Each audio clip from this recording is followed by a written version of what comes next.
Nous sommes lundi 9 mai, il est 19 h. Bonsoir à tous et bienvenue à cette édition du Journal des Régions. Voici les titres. Le projet choléra phase 3 lancé en 2015 dans le Sénat pour lutter contre les maladies diarrhéiques tire à sa fin.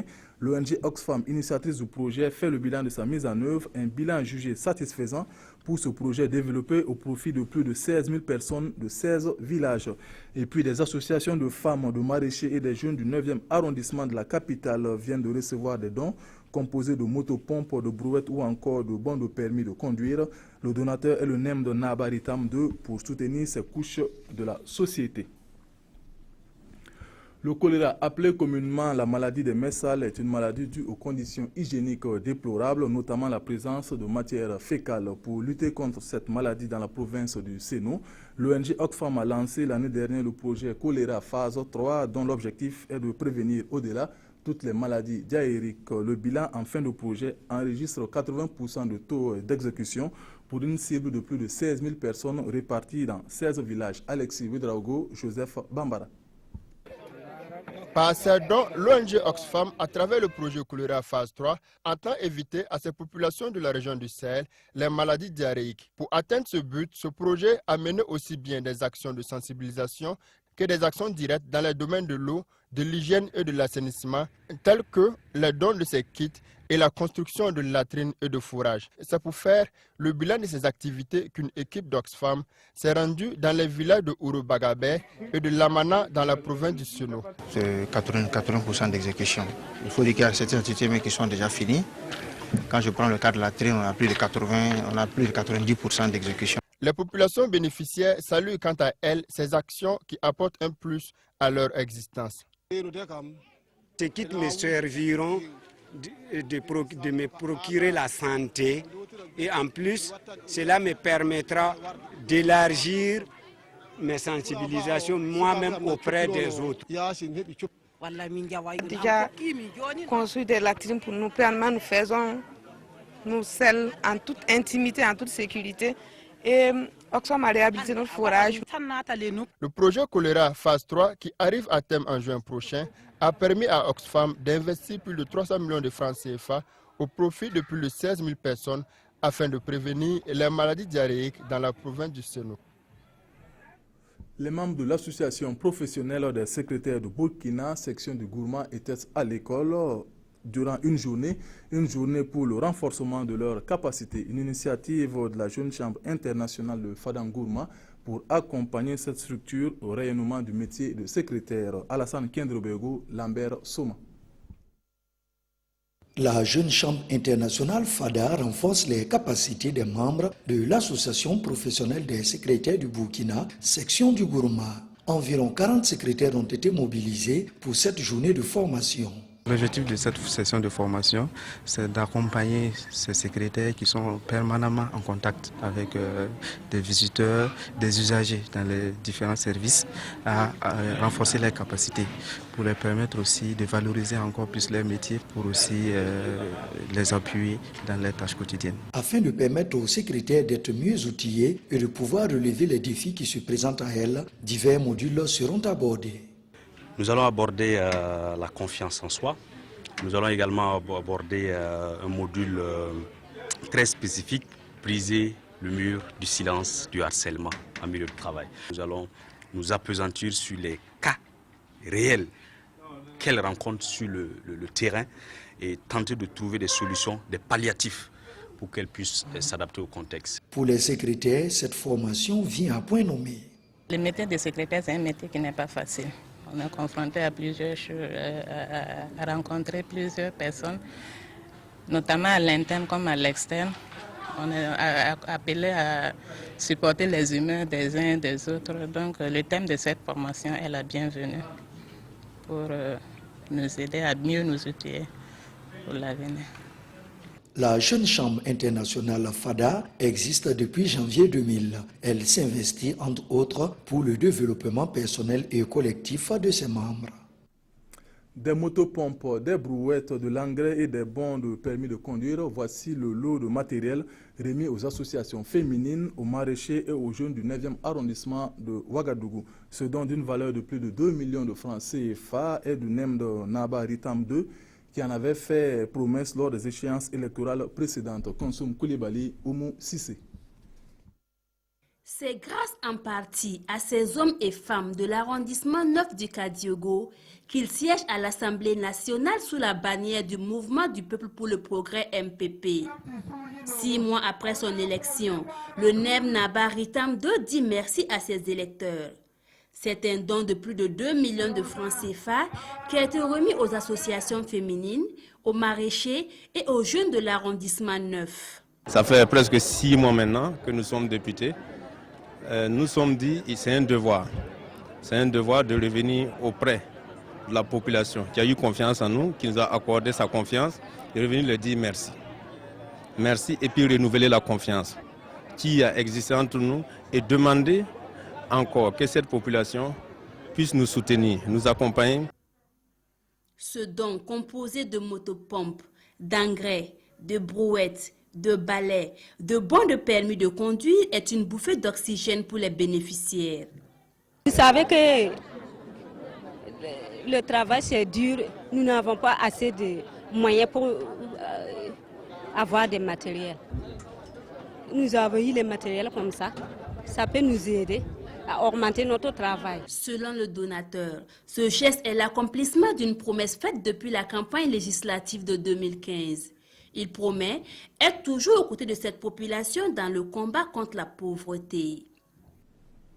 D'un don à un autre, cette fois-ci, c'est l'Association pour la lutte contre la pauvreté et l'épanouissement de l'enfant qui est soucieuse des conditions de vie des groupes vulnérables. Elle a remis des vivres à des personnes indigentes du quartier Pagalairi de Ouagadougou. Nyarkiteda.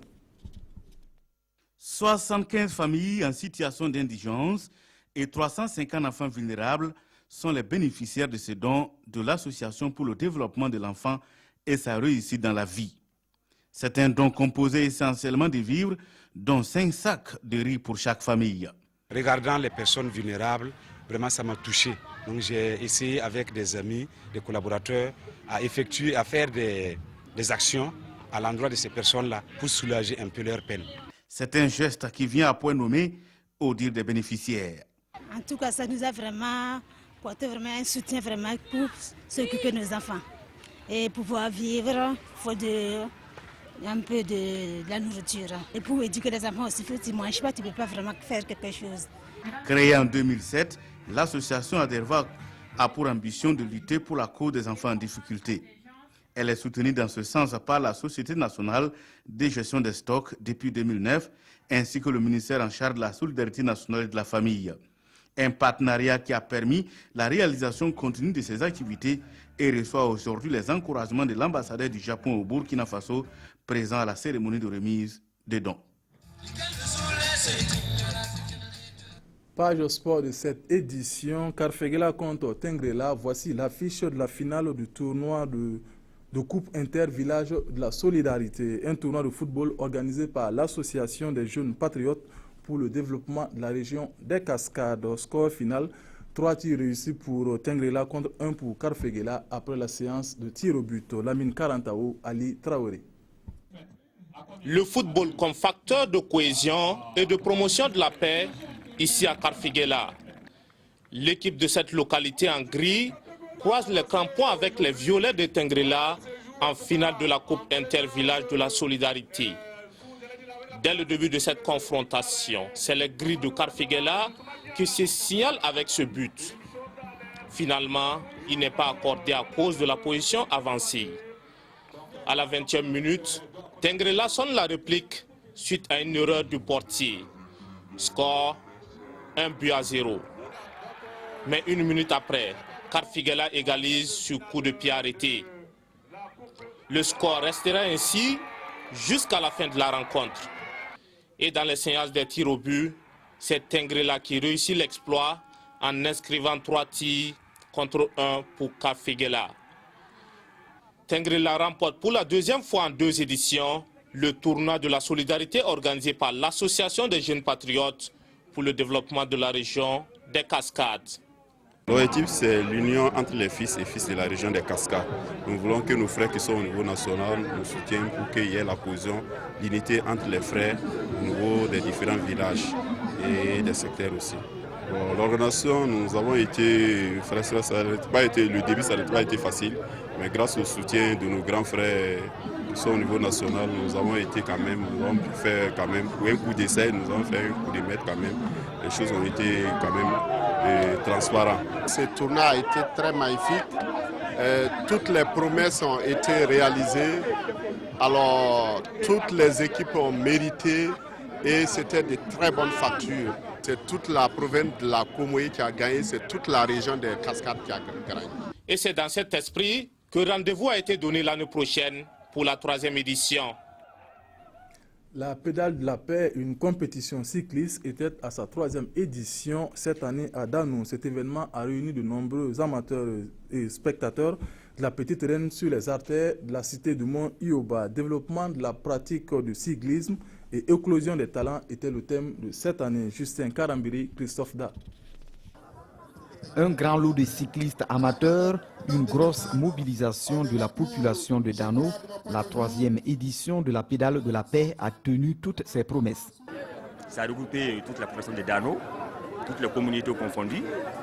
Et si vous voyez, depuis la première édition, j'ai toujours été là, qui nous pousse à soutenir cette activité, parce que ça regroupe d'abord la jeunesse. Et comme je l'ai dit dans mon discours, c'est pour détecter des talents. Et pourquoi pas, un jour, les jeunes coureurs ici pourront aller à l'échelle nationale. Je remercie les promoteurs qui nous ont donné l'occasion de nous exprimer et je loue vraiment l'esprit qui sous-tend cette compétition, la fraternité et la paix. C'est d'ailleurs très paisiblement qu'Abraham Dabiré a franchi le premier la ligne d'arrivée dans la discipline homme. Très inspiré, le coureur s'est échappé au premier kilomètre pour couvrir les 25 km en 38 minutes 2 secondes. Un peu plus tôt, dans la course féminine, c'est Roline Sommet qui a mis tout le monde d'accord, menant de bout en bout le trajet de 12 km qu'elle rallie en 32 minutes 19 secondes. Mais ce sont les personnes vivant avec un handicap qui ont ouvert la compétition de la pédale de la paix. Pauline Hien et Kevin Dabiré ont dominé leurs adversaires, respectivement en handibike dame et handibike homme.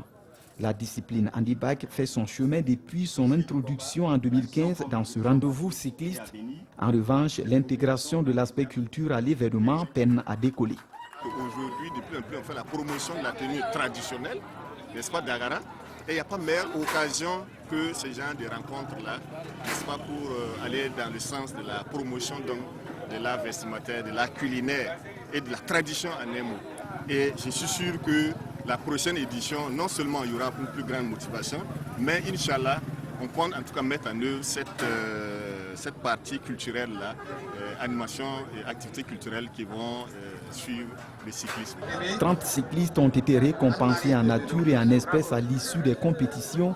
Il s'agit des 5 premiers des 2 disciplines en handibike et des 10 premiers des 2 catégories chez les personnes sans handicap, en plus des prix spéciaux.